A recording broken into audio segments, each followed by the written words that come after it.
السلام عليكم مشاهدينا الكرام أينما كنتم في برنامجكم قوارير على قناة السلام الفضائية، وفي عدد جديد وحلقة جديدة سوف نتحدث فيها هذه المرة عن اختيار شريك الحياة. كيف تختارين شريك حياتك وما هي الأسس لكي تقولي أن هذا هو الشخص المناسب؟ لا تحدث مشاكل بعد الزواج بإذن الله. معنا إذن في هذه الحلقة الأستاذة خديجة برهان، مستشارة أسرية ولايف كوتش في الحياة، فمرحبا بك أستاذة خديجة. أهلا وسهلا فيك أستاذة نورة، حياك الله مرحبا بك. وحياكم الله جميعا. حياكم الله جميعا. أستاذة خديجة، ما هي مؤسسة الزواج كبداية؟ الزواج بسم الله والصلاة والسلام على رسول الله. في البداية الزواج هو عقد يلتقي فيه الرجل والمرأة تحت مظلة الشريعة الإسلامية ضمن أحكام شرعية أو أحكام الشريعة الإسلامية التي تحفظ هذه الحقوق، وهذه الأحكام عبارة عن حقوق وواجبات على الزوج والزوجة يجب أن يؤدياها إلى بعضهما البعض كما أمر الله سبحانه وتعالى. ما هي أو كيف مثلا أنا كفتاة أريد أن أختار شريك حياتي، كيف سوف أختاره؟ في الحقيقة في الواقع الحالي عملية الاختيار أصبحت عشوائية أو تقوم على أسس ومبادئ مختلفة تماما. أما بالشكل الصحيح القائم على فكرة الإسلام أو من خلال هويتنا الإسلامية أو بصفتنا مسلمين، هناك طريقة لاختيار الزوج أو المناسب أو الشريك المناسب. قال النبي صلى الله عليه وآله وسلم: إذا جاءكم من ترضون دينه وخلقه فزوجوه. هذا هو المعيار الصحيح في اختيار شريك الحياة، ليس الدين فقط أو الخلق فقط، إنما دينه وخلقه. وذكر النبي صلى الله عليه وسلم هذا الوصف الدين والخلق، أو ذكر في الحديث الدين والخلق، لأن الدين هو علاقة الإنسان مع الله سبحانه وتعالى، وخلقه هو علاقة الإنسان مع نفسه ومع الآخرين. فالزواج يحتاج مراقبة من عند الله سبحانه وتعالى أو مراقبة الله أثناء القيام بما يترتب عليه من تكاليف في هذه المؤسسة. والخلق يحتاجه الرجل أو المرأة، الرجل بالذات في تعامله أو في علاقته مع المرأة. إذا أخذ الإنسان بأحدهما منفصلا عن الآخر فالغالب الأحوال يعاني من المشاكل أو لا ينجح هذا الزواج. إذن المعيار الشرعي أو المعيار الإسلامي هو اختيار الدين والخلق مع بعضهما البعض. وأستاذة خديجة، هل يكفي فقط اختيار الدين والخلق مع بعضهما البعض وترك بقية الجوانب في اختيار شريك الحياة؟ لا طبعا، الأساس الدين والخلق، ثم تأتي بقية الأشياء مثل الكفاءة الاجتماعية، الكفاءة الفكرية، التناسب العمري، البيئة المشتركة، الهوية المشتركة، وأمور كثيرة أخرى. يعني حتى صحيح. الجانب اللي هو الشكلي أو الظاهري أو المظهر، هذا مهم جدا في عملية الاختيار، لأنه إذا قلنا اليوم الدين والخلق وأغفلنا بقية الأشياء يحدث خلل عند المرأة أو في هذه العلاقة الزوجية، لأن المقصود بالزواج هو حالة إعفاف للبصر وللقلب وللعقل وللمشاعر ولكل شيء. فهذا الإعفاف صحيح. لا يتحقق إلا مع الأشياء الأخرى، لكن الأساس هو الدين والخلق، ثم نبدأ نقيس عليه أو نضع فوقه بعض اللبنات الأخرى التي نرغب فيها، لا نغفلها على الإطلاق. أستاذة خديجة، في الوقت الراهن صرنا نسمع الكثير عن مصطلح الزواج عن حب، الزواج التقليدي أو الزواج الشرعي. أيهم أفضل، الزواج عن حب أم الزواج على الطريقة الإسلامية في الوقت الراهن؟ أولا مصطلح الزواج عن حب أو الزواج أساسا عن حب هذا زواج غير صحيح، وليس هناك زواج عن حب، واسمه زواج عن إعجاب فقط. لأن الحب الصحيح لا يأتي إلا من خلال المعاشرة والمكاشفة ومطالعة طبائع الشخص الآخر أو الطرف الآخر وخوض التجارب والتصادمات، ثم بعد ذلك يأتي القبول والألفة، ثم يأتي الحب أو المودة كما نحن نقول عليها. أما الحب الذي يأتي أو يسمى الحب الذي يأتي ثم على أساس يتم الزواج، هذا ليس حبا، إنه إعجاب فقط، وهذا معروف. أما الزواج التقليدي أو الزواج الإسلامي، طبعا أصبح الآن مصطلح الزواج التقليدي حتى حتى يصرفوا أو يصرف الفتاة أو يصرف الشاب عن هذا الزواج، وهو الزواج الإسلامي أو الزواج الذي يقوم على تعارف العائلات ومعرفة كل طرف من الآخر من خلال زواج العائلات الكبيرة، وليس زواج رجل بامرأة فقط أو فرد من فرد فقط. فالزواج التقليدي أو الزواج الإسلامي أو الزواج الاجتماعي الذي نعرفه هو أفضل من الزواج القائم على أساس الحب فقط. صحيح. هناك أيضا معضلة أو إشكالية دائما ما تواجه الفتاة في الاختيار، حينما تواجه مثلا تأتي بعض الصفات التي تراها في شريك الحياة وتبدأ هل ترجح عقلها أم ترجح قلبها في اختيار شريك الحياة؟ أيهم أكثر صوابا؟ أكثر صوابا أكثر مناسبة، دعينا نقول هكذا، لأنه ما قد يناسبها هي في طريقة التفكير قد لا يناسب الأخريات. لكن عندما نقول التفكير العقلي والتفكير العاطفي يجب أن يدمج كلاهما، لأنه النبي صلى الله عليه وسلم عندما جاءه رجل وذكر له أنه قد خطب امرأة سأله هل نظرت إليها فإنه أحرى أن يؤدم بينكما، أي إذا نظرت إليها قد يقع في قلبك الألفة بالارتباط بها. هذا مهم جدا، لكنه ليس الأساس الذي من خلاله أو به أختار يعني مواصفات شريك الحياة أو أنني أقوم بفرز هذه المواصفات. إعمال العقل أفضل بكثير من إعمال المشاعر في البداية في وجهة نظري، لأنه بإعمال العقل وخاصة العقل الراجح الذي يضع الحسنات والسيئات ويضع المساوئ والمحاسن أمام عينيه سوف يساعد في اختيار القرار أو اتخاذ القرار المناسب لهذه الفتاة. طبعا بالإضافة إلى ذلك مهم جدا إشراك الآخرين في هذا القرار. الآخرين هم الوالدين بالدرجة الأولى أو من نثق برأيهم وعلمهم ودينهم وخبرتهم في الحياة، لأن هذه الخبرات تساعدنا أيضا في رؤية الجوانب التي لا نستطيع أن ننظر لها من خلال عقلنا القاصر عن التجربة أو مشاعرنا أيضا القاصرة عن رؤية ما وراء هذا السلوك. فبهذه الطريقة فقط أعتقد أنه أفضل وأسلم طريقة في اختيار أو تمييز بين المواصفات الموجودة في شريك الحياة. أستاذة خديجة، في البداية قبل أن أختار شريك حياتي هل من الأنسب أن أتعرف على نفسي واحتياجاتها ثم أذهب لاختيار شريك الحياة؟ هناك الكثير من الفتيات لا تعرف مثلا ما هي توجهاتها، ما هي متطلباتها، ماذا تريد، ماذا يسعدها، ماذا يحزنها، فتذهب مباشرة لاختيار شريك الحياة. الأصل أن الإنسان يجب أن يعرف نفسه، وهذا هو الصواب. أن أتعرف اليوم أولا على احتياجاتي وعلى ما هي أنا وماذا أحب وماذا أحتاج وماذا أرغب وما هي قيمي في الحياة وكيف سوف تكون حياتي. معرفتي لنفسي سوف يسهل علي الخوض مسألة الزواج. لماذا؟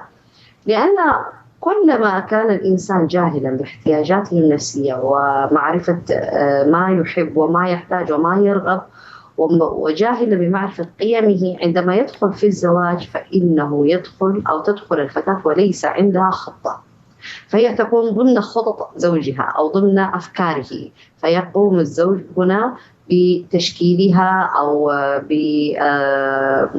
دعينا نقول بالتحكم بها أو السيطرة عليها، لأنها في الأساس لا تعرف ماذا تريد. فإذا المهم جدا أن نتعلم من قبل أن نخوض أساسا أي شيء في الحياة، أن أعرف اليوم أو أتعرف على نفسي كثيرا قبل أن أشرع في التعرف على الطرف الآخر، لأن معرفتي بالطرف الآخر ليس لها أهمية مثل أهمية أن أكون اليوم أنا أعرف نفسي وأعرف احتياجاتي وقيمي وماذا أريد وماذا أحب وماذا أحتاج. لماذا علي أن أختار شريك الحياة بعناية؟ يعني قد أختار أي شريك حياة وخلاص من أول من تقدم للخطبة، ولماذا علي أن أدقق وأفحص وأسأل وغير هذه الأشياء؟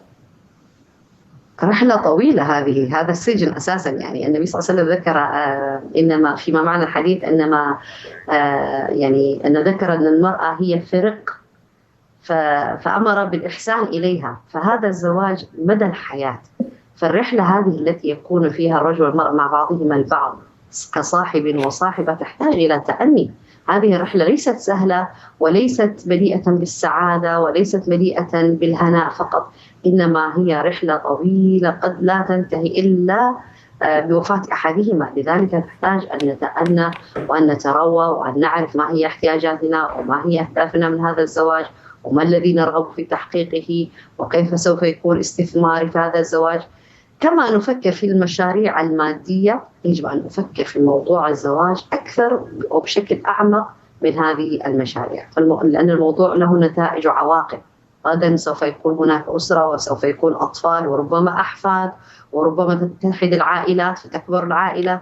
إذا نحتاج أن لا أقبل بأي خاطب، ولا أتزوج من منطلق أنني قد كبرت في العمر، أو أن قطار الزواج قد يفوتني، أو أن هذه سنة الحياة. لا أنطلق من هذه الأفكار. يجب أن أتأنى وأرى احتياجاتي، وأرى هل أستطيع أن أقوم بتكاليفي في هذا الزواج وأقدم عليه. أما إن كنت لن أستطيع أن أقوم بأي شيء في هذا الزواج، نحتاج دائما إعادة النظر في هذا الأمر. هل اختيار شريك الحياة المناسب والفعلي هو سبب من أسباب نجاح العلاقة الزوجية في المستقبل؟ أكيد طبعا، يعني الشخص المناسب يساعد في إنجاح العلاقات، لأن التناسب هذا عملية تكافؤ معناها، معنى أن كل طرف سوف يحمل الآخر على محمل جيد في هذه العلاقة. فلذلك يجب أن يكون أحرص على اختيار الشريك المناسب وليس الشريك المثالي، لأنه ليس هناك شخص مثالي، إنما شريك مناسب لي أو شريك مناسب لفلانة من الناس فقط. هذا يؤدي إلى نجاح هذا الزواج والخروج من كل مشكلة أو عقبة تواجه هذا الزواج بالكثير من الحكمة وكثير من الترابط وكثير من المحبة فيما بينهما. هل هناك مثلا بعض الفتيات يتوقعون بزيادة عن شريك الحياة؟ أوكي، هم اختاروا هذا الشخص، يبدأوا في تصور وتوقعات عالية جدا لحياة ما بعد الزواج، ثم يجدوا الصدمة. فهل التوقعات العالية جدا في اختيار شريك الحياة هي مناسبة؟ والله هي كقاعدة عامة، التوقعات في الحياة ليست جيدة، لا نتوقع شيء. يجب أن نكون منطقيين. كل إنسان عنده نقاط ضعف وقوة، كل إنسان عنده زوايا مظلمة. خلف كل شخص نعرفه نحن شخص لا نعرفه. لذلك التوقعات هي عبارة عن عملية تأطير لهذا السلوك ولهذا الشخص، فإذا كان أقل من توقعاتي أصاب بالصدمة وخيبة الأمل.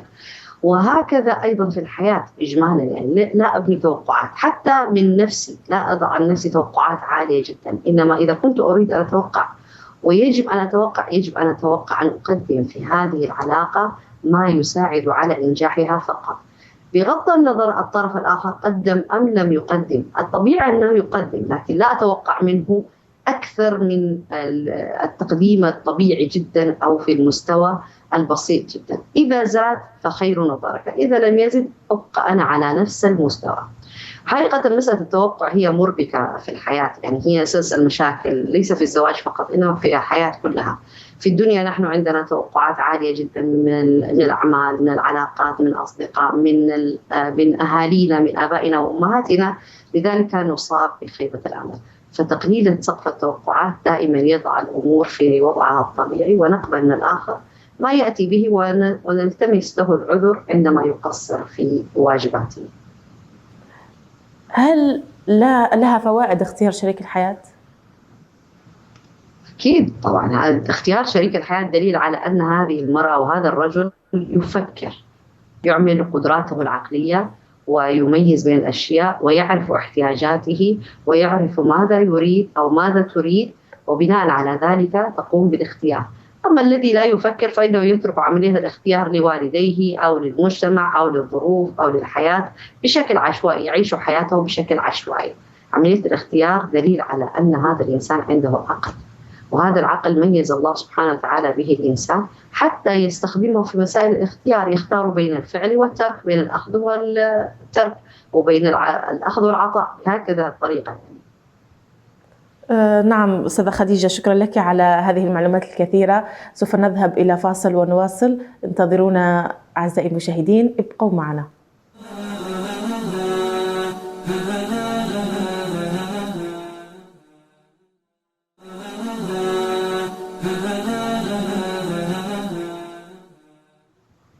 مرحبا بكم مجددا أعزائي المشاهدين أينما كنتم في برنامجكم قوارير. وفي هذه الحلقة عدنا إليكم بعد الفاصل في عنوان حلقتنا لهذا اليوم: اختيار شريك الحياة. ومعنا الأستاذة خديجة برهان، مستشارة أسرية ولايف كوتش في الحياة. مرحبا بك أستاذة خديجة مجددا.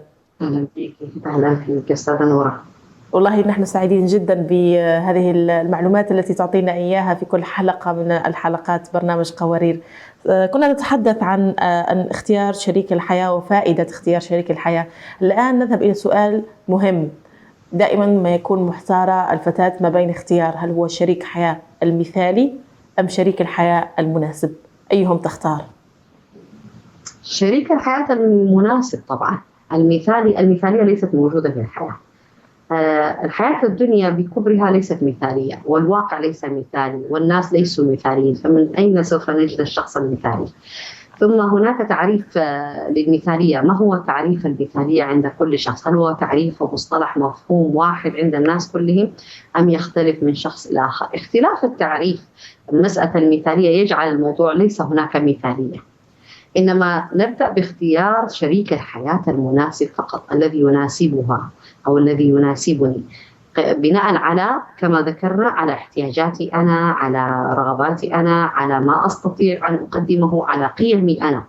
فهنا الشريك المثالي هو الذي يساعد فقط، أو الشريك المناسب هو الذي يساعد فقط في إنجاح هذا الزواج، وليس الشريك المثالي. المثالية دائما تجعل الناس أو الشخص عند تصرفاته يدخل في نفق ضيق جدا، فيحصر نفسه ولا يقبل من نفسه التقصير ولا يقبل من الآخر التقصير، فيؤدي ذلك إلى التضييق على بعضهم البعض، مما يولد إلى المشاكل والنفور. صحيح. وهل يجب تدخل الأهل في اختيار شريك الحياة أم يجب أن يكون هناك حدود إن كان هناك يجب أن يكون تدخل؟ تدخل ليس هناك يعني سبب لتدخل الأهل، والسبب أنه تدخلهم سوف يكون قائما على خبراتهم هم وتجاربهم هم. فربما يكون الوالدان قد مرا بتجربة زواج غير سعيدة، فهنا تدخلهم سوف يكون قائما على ما حصل عليه من مشاعر أو من نتائج هذه العلاقة. لكن نحن نقول أفضل من التدخل أن يعطيا رأيهما في هذا الزواج، في مواصفات هذا الزوج، في ظروف هذا الزواج، ويدليا بدلوهما لإرشاد الفتاة أو توجيه الولد بهذه الكيفية فقط. أما التدخل الذي يؤدي بهم إلى التصادم معه فليس مطلوب منهم أساسا.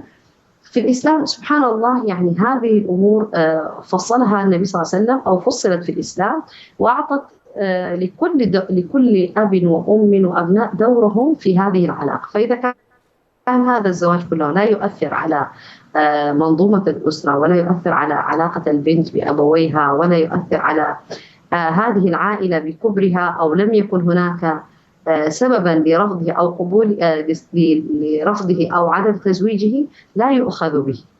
لذلك دائما دعوة نحن ندعو الأهل أن لا يكونوا يعني يفرضوا آراءهم على أبنائهم وبناتهم، إنما يكونوا فقط مستشارين لهم وموجهين ومرشدين لهم في هذا الخيار أو هذا الاختيار. وهل يجب أيضا يكون هناك عمر مناسب للزواج؟ في السابق كان الزواج يتم في عمر مبكر، لأن المجتمع هكذا، وكان المجتمع أساساً يربي الفتاة والشاب على أن يكونا كبيرين بما يكفي لتحمل مسؤوليات الزواج. في واقعنا الحالي أصبح هذا العمر صغيراً، حتى يعني في العشرينات أو الثلاثينات أصبح صغيراً، لأنه طريقة التربية في المجتمع اختلفت، ومفاهيم والثقافات التي دخلت علينا غيرت هذا المفهوم، وعزوف كثير من الشباب والشابات من أجل تحقيق أحلامهم وإكمال دراستهم وبناء أنفسهم جعل مسألة الزواج يعني تأخذ في عمر متأخر. لذلك ليس هناك عمر محدد للزواج حسب ما هو دارج في البيئات أو في المجتمعات.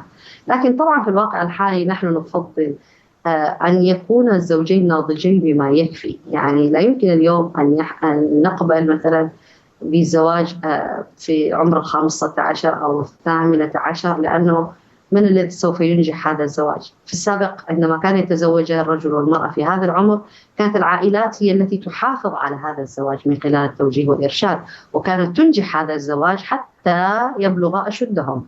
أما الآن بمجرد أن تتزوج الفتاة ويتزوج الولد يستقلان بكامل حياتهما الجسدية والعقلية والمشاعرية والاجتماعية، فيبدأان حياتهما. لذلك يكثر الطلاق. فليس هناك يعني بالنسبة للعمر عمر محدد، ليس هناك عمر محدد. بما أنه ليس هناك عمر محدد لاختيار أو للزواج، هل هناك مثلا العمر أو الفارق ما بين شريك الحياة في العمر، هل هذا له مثلا تداعيات في المستقبل؟ إذا قلنا عند بعض الناس نعم وعند بعض الناس آخرين، معناها أن الجواب يكون حسب البيئات، يعني حسب الثقافات، حسب الفارق العمر هذا كم سنة، هل هو مختلف تماما أو بعيد تماما.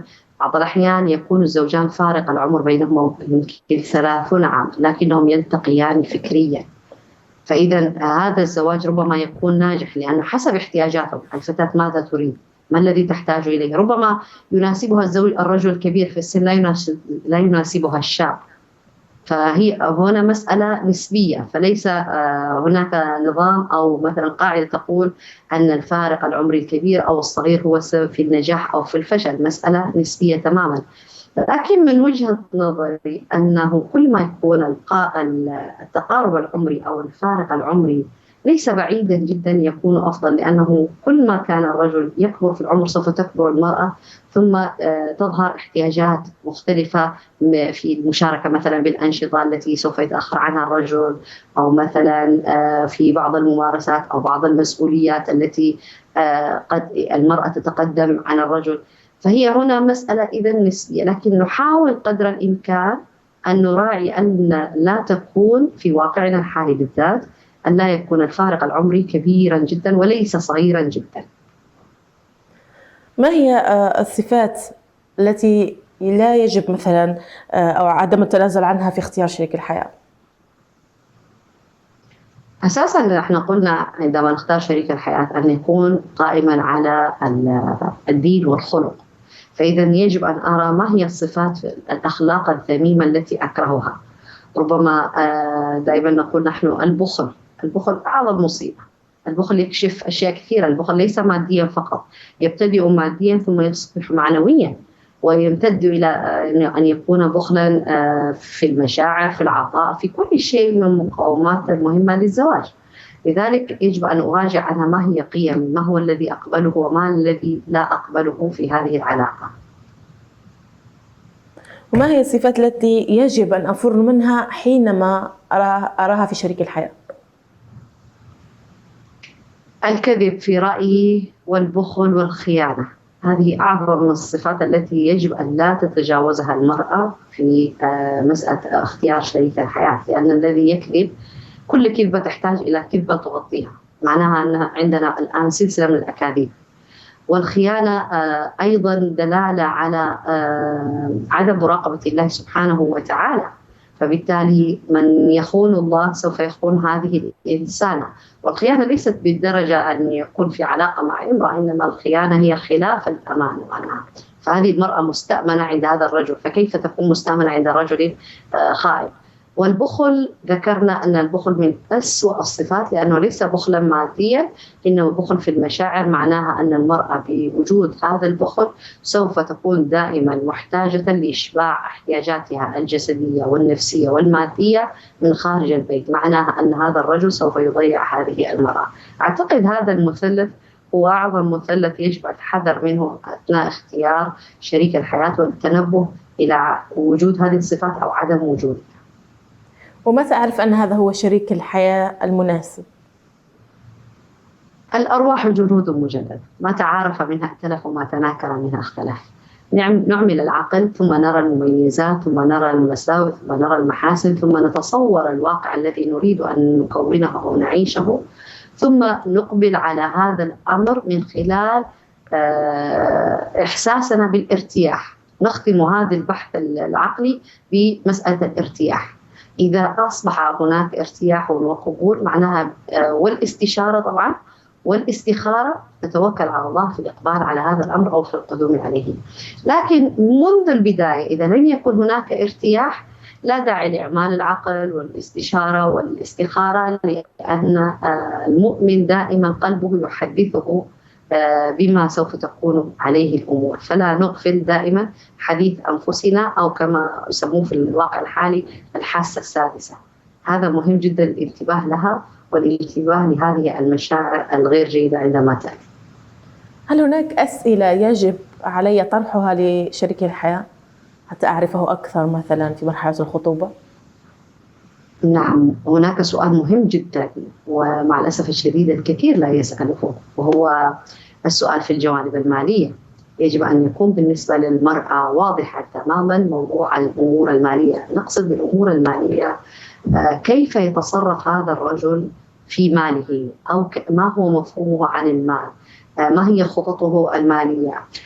لماذا نحتاج أن نعرف هذه الأمور؟ طبعا هناك طريقة لمعرفة هذه الأمور بشكل غير مباشر دون أن يشعر الرجل بالتدخل. السبب أن معرفة المرأة كيف يتعامل الرجل مع المال أو كيف هي ثقافته المالية تعطيها مؤشرات لخططه. هل هو عنده خطط للمستقبل، أم أنه يتبع مبدأ أصرف ما في الجيب يأتي ما في الغيب، أم أن مدخولاته عشوائية، أم أنه ذو ثقافة، أم أمور كثيرة جدا. ربما بسؤالها هذا سوف تعرف أي نمط من الرجال سوف تتزوج المرأة. هل سوف يتكل عليها إذا كانت موظفة بسبب أنه لا يستطيع أن يضبط أموره المالية، أو بسبب أنه سوف يمتنع عن القيام بحقوقها أو واجباتها في مسألة النفقة. هذا الأمر ممكن يكون حساسا جدا، لذلك لا تسأل المرأة فيه الرجل أو الخطيب، ولا يسأل فيه الأهل، إنما يركزون ما هي وظيفته، كم راتبه، كمان سوف يدفع من مهر لزوجته، كيف سوف يأسس بيته، وعلى هذا الأساس يقيسون أنه رجل مقتدر ماليا. ربما يكون لا يستطيع أن يتدبر أموره المالية، ربما لا يستطيع أن يضبط مصروفاته، ربما يكون عينه دائما على زوجته أو ما تملك، أو يرغب أنها تشاركه، فبالتالي يتملص مسؤولياته. هذه الحقوق المالية أو الذمة المالية أو الثقافة المالية مهم جدا أن تدركها المرأة في نفسها، وتدركها في من سوف ترتبط فيه عاطفيا أو كزوج لها في المستقبل. في الأخير رسالتك يا أستاذة خديجة لكل فتاة مقبلة على الزواج؟ لا تقبلي على الزواج من مبدأ كل صديقاتي تزوجن، سوف يفوتني القطار، أريد أن أنجب الأبناء، أريد أن أشعر أنني مستقلة في البيت، لأن هذه الأشياء ليست هي السبب الحقيقي والمحرك لك. لا يجب أن تكون السبب الحقيقي لك والمحرك في مسألة الزواج. يجب أن تتزوجي بناء على استعداداتك وقدرتك ورغبتك أن تكوني زوجة صالحة، وتستثمري وقتك وعقلك وجهدك في هذا الزواج للوصول فيه إلى ما يحبه الله ورسوله بإنشاء أو بتأسيس العائلة الصالحة. شكرا لك أستاذة خديجة على هذه النصائح وهذه المعلومات في حول كيفية اختيار شريك الحياة المناسب. شكرا لكم مشاهدينا الكرام على مشاهدتكم لهذه الحلقة. نلتقي وإياكم في العدد القادم. إلى اللقاء.